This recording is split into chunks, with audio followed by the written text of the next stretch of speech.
చరిత్ర అనేది దాస్తే దాగేది కాదు అధ్యక్ష. ప్రగతి భవన్కు పోయి అక్కడ కేసీఆర్ గారి పేరు మీద మట్టి పూయంగానే చరిత్ర మరుగున పడిపోదు అధ్యక్ష. తప్పకుండా వాస్తవాలుగానే ఉంటాయి.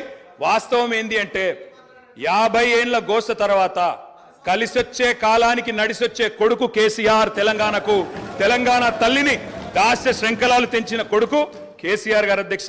ఇవాళ వారు మాట్లాడినారు గవర్నర్ గారు. మార్పు మొదలైంది, నిర్బంధం పోయింది అన్నారు. అవును అధ్యక్ష, మార్పు మొదలైంది, నిర్బంధం పోయింది. ఎప్పుడు పోయింది అధ్యక్ష నిర్బంధం? జూన్ 2, 2014 నాడు దాస్య శృంఖలాల నుంచి శ్రీశ్రీ గారు చెప్పినారు అధ్యక్ష, బానిసకొక బానిస అని.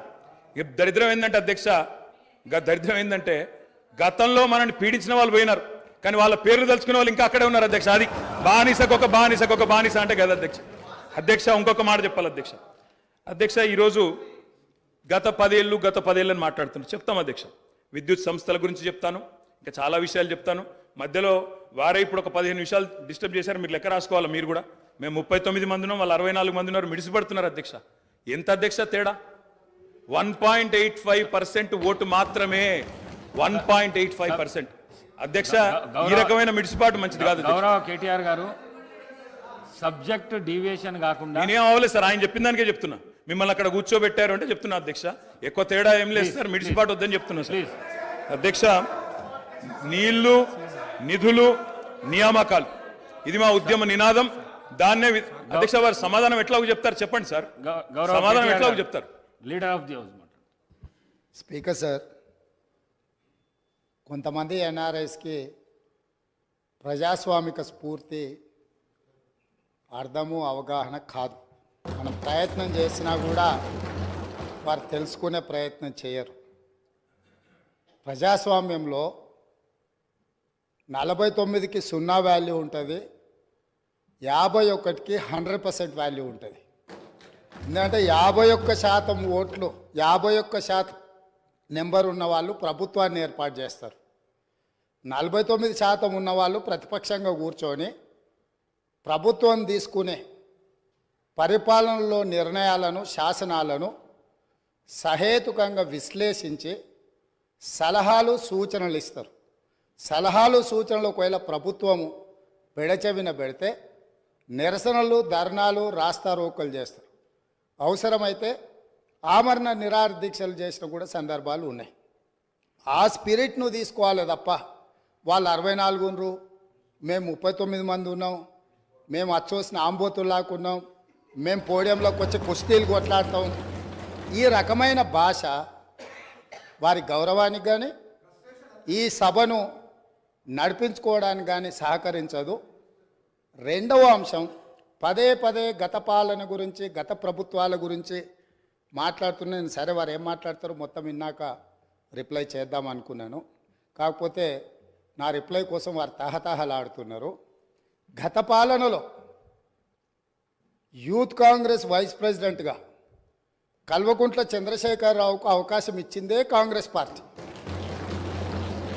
సింగిల్ విండో డైరెక్టర్గా ఎన్నికల్లో పోటీ చేయడానికి ఇస్తే కాంగ్రెస్ పార్టీ తరఫున నిలబడి ఓడిపోయిందే చంద్రశేఖరరావు.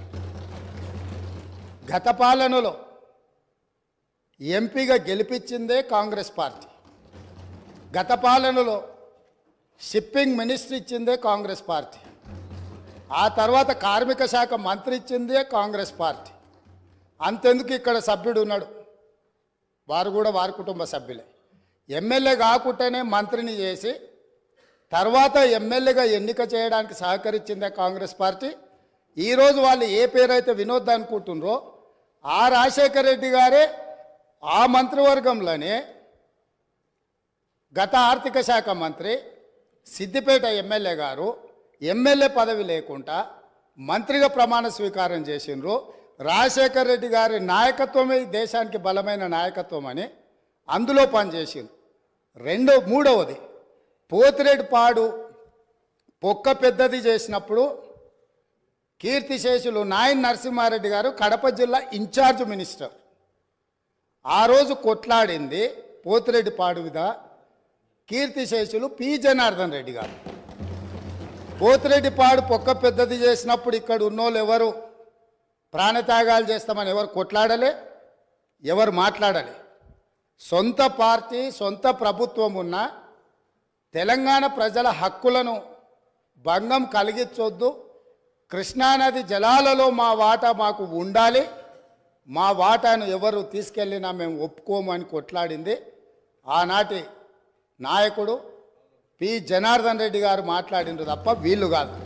కాబట్టి ఈరోజు వీళ్ళందరూ ఏ పాలకుల గురించి మాట్లాడుతున్నారు, ఆ పాలకులు ఇప్పుడు మాట్లాడుతున్న పెద్దలు ఎట్లెమ్మెల్యేనరు? వాళ్ళ తండ్రి గారి గురువైన చంద్రబాబు నాయుడు గారి పార్టీతో పొత్తు పెట్టుకుంటే ఆ పార్టీ మద్దతుతో ఆ కడువ కప్పుకొని సిరిసిల్లలో కష్టపడి పనిచేసి నిర్మించుకున్న చీమలు పెట్టిన పుట్టలో పాములు దూరినట్టు కేకే మహేందర్ రెడ్డి అక్కడ పార్టీని నిర్మించుకొని తెలంగాణ ఉద్యమంలో పాల్గొని తెలంగాణ ఉద్యమంలో ముందు భాగం నుండి నిలబడి కొట్లాడితే ఎన్ఆర్ఐ అంటే నాన్ రిలయబుల్ ఇండియన్ కింద మేనేజ్మెంట్ కోటాలో ఇక్కడికి వచ్చి టికెట్ తీసుకొని అక్కడ ఆ కేకే మహేందర్ రెడ్డి గారిని అన్యాయం చేసి ఈరోజు ఇక్కడికి వచ్చిండ్రు. కాబట్టి ఈరోజు గతం గురించి అధ్యక్ష, ఒకవేళ మా మిత్రులకు ఒకవేళ వాళ్ళకు అంతగా గతం గురించి చర్చించాలనే ఆలోచన ఉంటే ఒకరోజు మొత్తం తమరు సమయం ఇవ్వండి. తప్పకుండా జూన్ 2, 2014 కంటే ముందు జరిగిన 55 సంవత్సరాల పరిపాలన మీద సంపూర్ణమైన చర్చ ఇక్కడ పెడదాము. ఈరోజు ఇక్కడ జరుగుతున్న చర్చ జూన్ 2, 2014 నుంచి జరిగిన పరిపాలన, చేసిన విధ్వంసము, నాయకత్వం యొక్క వ్యవహార శైలి మీద మనం ఈరోజు మాట్లాడుకుంటున్నాము.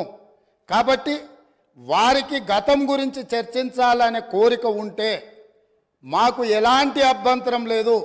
గతంలో జరిగిన పరిపాలనలో ఇక్కడున్న వాళ్ళకి చాలామందికి పాత్ర లేకపోవచ్చు, కానీ అక్కడున్న వాళ్ళకు చాలామందికి పాత్ర ఉంది. వరంగల్ ప్రాంతంలో జరిగిన ఎన్కౌంటర్లకు ఎవరి కారణమని చర్చ ఉంది అధ్యక్ష. ఈరోజు వారే మాట్లాడుతున్నారు. ఏమని గవర్నర్ ప్రసంగంలో మొత్తం కాంగ్రెస్ పార్టీ మేనిఫెస్టోనే పొందుపరిచిండ్రని చాలా సీనియర్గా పనిచేసిండ్రు మంత్రులుగా. గవర్నర్ గారి ప్రసంగము పార్టీ యొక్క ఎన్నికల మేనిఫెస్టోను మంత్రివర్గంలో చర్చించి మా ప్రభుత్వం యొక్క భవిష్యత్ కార్యాచరణను మంత్రివర్గం ఆమోదం చేసిన తర్వాతనే గవర్నర్ గారు ప్రసంగిస్తారు. పరిపాలనలో అనుభవం ఉన్న వాళ్ళు, గతంలో ఈ రకమైన నిర్ణయాలు చేసిన వాళ్ళు కూడా ప్రజల్ని తప్పుదోవ పట్టించడానికో లేకపోతే వాళ్ళ యజమానులను సంతోషపెట్టడానికో ఎందుకు మాట్లాడుతున్నారో నాకైతే తెలియదు. నేను సభ్యుడికి సూచన చేస్తున్నా. నేను చాలా విషయాలు ప్రస్తావించిన, తప్పకుండా సావధానంగా 5 సంవత్సరాల సమయం ఉంది. సంపూర్ణంగా ఎక్స్రే తీసినట్టుగా ఎక్కడెక్కడ ఏమేమి ఉన్నాయో అన్నిటిని వివరిస్తాం. మా ఆర్థిక మంత్రి గారు, డిప్యూటీ సీఎం గారు జరిగిన విధ్వంసం ఏంది, ఆర్థిక నేరమేంది, అన్ని విషయాలు ఈ సభలోనే తమరి అనుమతి తీసుకొని చర్చకు పెట్టి వాటన్నిటిని విశ్లేషిద్దాం. మేము సిద్ధంగా ఉన్నాం. సంవయనం పాటించి ఈరోజు గవర్నర్ గారి ప్రసంగానికి సంబంధించిన మీకు మనసు ఉంటే, తెలంగాణను అభివృద్ధి చేసుకోవాలన్న ఆలోచన ఉంటే అభినందిస్తూ మీరు ముందుకు రండి. లేదు మేము ఇట్లనే ఉంటామంటే పిల్లి శాపనార్థాలకు ఉట్లు తెగిపడవు. ఈ శాపనార్థాలు పెడుతూనే ఉంటారు జీవితకాలం. కాబట్టి దయచేసి ప్రతిపక్షానికి నేను సూచన చేస్తున్నా, మేం పాలకపక్షంగా మా విజన్ డాక్యుమెంటుని సభలో పెడుతున్నాం. మీరు సలహాలు సూచనలు ఇవ్వండి. సహేతుకమైన సలహాలు సూచనలకు ఎప్పుడు మేము సిద్ధంగా ఉన్నాము. ఎందుకంటే ప్రతిపక్షాలను గౌరవించడం అనే సాంప్రదాయం కాంగ్రెస్ పార్టీకి మొదటి నుంచి ఉంది, ఇప్పుడు కూడా ఉంది. ఆ సాంప్రదాయాన్ని కొనసాగిస్తామని మీ ద్వారా వారికి తెలియజేయదలుచుకున్నాం. అధ్యక్ష, గౌరవ ముఖ్యమంత్రి గారు మరి ముఖ్యమంత్రి అయిన తర్వాతనన్నా కొద్దిగా మర్యాదకరంగా మాట్లాడతారేమో అనుకున్నా అధ్యక్ష. కానీ కొన్ని ఊహించలేము అధ్యక్ష, కొన్ని ఊహించలేము. ఎందుకంటే కొంతమందికి అది సాధ్యం కాదు. ఎందుకంటే వారికి అర్థమైంది అధ్యక్ష. ఎందుకంటే తెలంగాణ తెచ్చిన నాయకుడిని పట్టుకొని కల్వకుంట్ల చంద్రశేఖర్ రావు అని ఏకవచనంతో మాట్లాడతారు. తెలంగాణను వ్యతిరేకించిన వాళ్ళనేమో గారు గారు అని మాట్లాడినప్పుడే అర్థమైంది అధ్యక్ష, వారి సంస్కారం ఏందో, వారి పరిజ్ఞానం ఏందో అర్థమైంది అధ్యక్ష. అచ్చోసిన ఆంబోతు, ఇది ఒక ముఖ్యమంత్రి మాట్లాడిన మాట, అచ్చోసిన ఆంబోతు. అధ్యక్ష, ఎవరు అధ్యక్ష అచ్చోసిన ఆంబోతు? చీమలు పెట్టిన పుట్టలో దూరిన పాము. అధ్యక్ష, కాంగ్రెస్ అనే పార్టీలో పాపం మా బట్టన్న, మా శ్రీధర్ అన్న, మా దామోదర్ అన్న, మా ప్రభాకర్ అన్న, అదేవిధంగా మా ఉత్తమన్న, మా కోమటిరెడ్డి వెంకటరెడ్డి అన్న, మా దామోదర్ అన్న, వీళ్ళందరూ కలిసి పెట్టిన పార్టీలో ఇవాళ దూరి ముఖ్యమంత్రి పదవి తీసుకున్న ఆయన చీమలు పెట్టిన పుట్టలో పాముల గురించి మాట్లాడితే చాలా చండాలంగా ఉంటుంది సార్. దయచేసి ఇంకొక మాట అధ్యక్ష. అధ్యక్ష, ఎన్ఆర్ఐలు నాన్ రిలయబుల్ అన్నారు. అధ్యక్ష, ఎన్ఆర్ఐలు నాన్ రిలయబుల్ ఇండియన్స్ అన్నారు. నాన్ రిలయబుల్ ఇండియన్ అంటే అధ్యక్ష నేను అడుగుతున్నా, ఎవరు అధ్యక్ష ఎన్ఆర్ఐలకు టికెట్లు అమ్ముకున్నది? ఎవరు అధ్యక్ష ఎన్ఆర్ఐలకు టికెట్లు అమ్ముకున్నది? ఎవరికి తెలియదు అధ్యక్ష ఇది? అధ్యక్ష, నేను ఇంకొక మాట కూడా అధ్యక్ష, పేర్లు అధ్యక్ష అధ్యక్ష please please please please please అధ్యక్ష ఇప్పుడు అధ్యక్ష గౌరవ శాసనసభ్యులు హరీష్ రావు గారు నా పేరు తీసిండ్రంటే నేను అవకాశం ఇచ్చిన. మంత్రి గారు పేరు తీసిండ్రు, మంత్రి గారికి అవకాశం ఇద్దాం మనం. Please please please please please. అధ్యక్ష అధ్యక్ష అధ్యక్ష నేను ఒక్కడిని మాట్లాడుతున్నాను ఇక్కడ నుంచి. ముఖ్యమంత్రి గారితో సహా 5 మంత్రులు ఇంటరప్ట్ చేస్తున్నారు. ఇదేం పద్ధతి అధ్యక్ష? ఇది అధ్యక్ష, ఇది మీరు నడపాలా, హౌస్ని మీరు నడపాలా అధ్యక్ష. వారు సార్ సార్ వినండి sir, in democracy sir we have utmost respect for you. Prasad garu, speaker గారు, మీరంటే చాలా రెస్పెక్ట్ ఉంది అధ్యక్ష. అధ్యక్ష, the opposition in a democracy has its say and the government has its way. మేము మాట్లాడిన తర్వాత వాళ్ళకి పుష్కలంగా మైక్ ఇవ్వండి, గంటలు గంటలు మాట్లాడమని నేను వద్దనట్లేదు సార్. కానీ ఈ రకంగా ఒక వ్యక్తి మాట్లాడుతుంటే, ఒక సభ్యుడు మాట్లాడుతుంటే ముఖ్యమంత్రి గారితో సహా 5 మంత్రులు లేచి ప్రభాకర్ గారు, దామోదర్ గారు, శ్రీధర్ బాబు గారు, బట్టి గారు, ముఖ్యమంత్రి గారు అందరూ మాట్లాడితే గౌరవ కేటీఆర్ గారికి నా సూచన సార్, గవర్నర్ ప్రసంగం విషయంలో దాన్ని మాట్లాడుతున్నా సార్ నేను. వారు మాట్లాడిన దాన్ని మాట్లాడుతున్నా నేను. ఈ డీవియేషన్ రాదు మనకు. నేను అదే అండి, వారు మాట్లాడింది రైట్ సార్. ఎన్ఆర్ఐలు నాన్ రిలయబుల్ ఇండియన్స్ అన్నారు. మరి ప్రపంచవ్యాప్తంగా ఉన్న ఎన్ఆర్ఐలు గమనించాలా. కాంగ్రెస్ పార్టీకి ఎన్ఆర్ఐల మీద ఉన్న గౌరవం, ఎన్ఆర్ఐల పట్ల ఉన్న ప్రేమ, గౌరవ ముఖ్యమంత్రి గారికి ఉన్న ప్రేమ గమనించాలని నేను కోరుతా ఉన్నా. ఇంకొక మాట అధ్యక్ష, ఎన్ఆర్ఐలు అన్నారు అధ్యక్ష. అధ్యక్ష, ఎవరు అధ్యక్ష? 100 కోట్ల మంది భారతీయులను కాదని బయట నుంచి తెచ్చుకున్న అధ్యక్షులు చేసుకుంది ఎవరు అధ్యక్ష? బయట దేశం వాళ్ళని తెచ్చుకున్న అధ్యక్షులు చేసుకున్న దుస్థితిలో ఉన్న కాంగ్రెస్ పార్టీ ఎన్ఆర్ఐల గురించి మాట్లాడితే ఎట్లా అధ్యక్ష? అధ్యక్ష, ఏదేమైనప్పటికీ అధ్యక్ష ఒకటి వాస్తవం, గత 10 ఏళ్లలో పాలమూరులో వలసలు బంద్ అయినాయి, వాళ్ళ పోతలు బంద్ అయినాయి. 14 రాష్ట్రాల నుంచి కూలీలు వచ్చి వాళ్ళ తెలంగాణలో నాట్లేస్తున్న విషయం వాస్తవం కాదా? 14 రాష్ట్రాల కూలీలు. అధ్యక్ష, మీరు నల్లగొండలో ఫ్లోరైడ్ బండ నల్లగొండ గుండె మీద పెట్టిపోతే ఆ ఫ్లోరైడ్ బండను దించింది కేసీఆర్ కాదా? ఆ విషం నీళ్ల పీడ విరగడ చేసింది కేసీఆర్ కాదా? తెలంగాణను ఫ్లోరోసిస్ రహిత రాష్ట్రంగా పార్లమెంటులో ప్రకటించింది కేంద్ర ప్రభుత్వం కాదా? ఇది అబద్ధం అంటారా?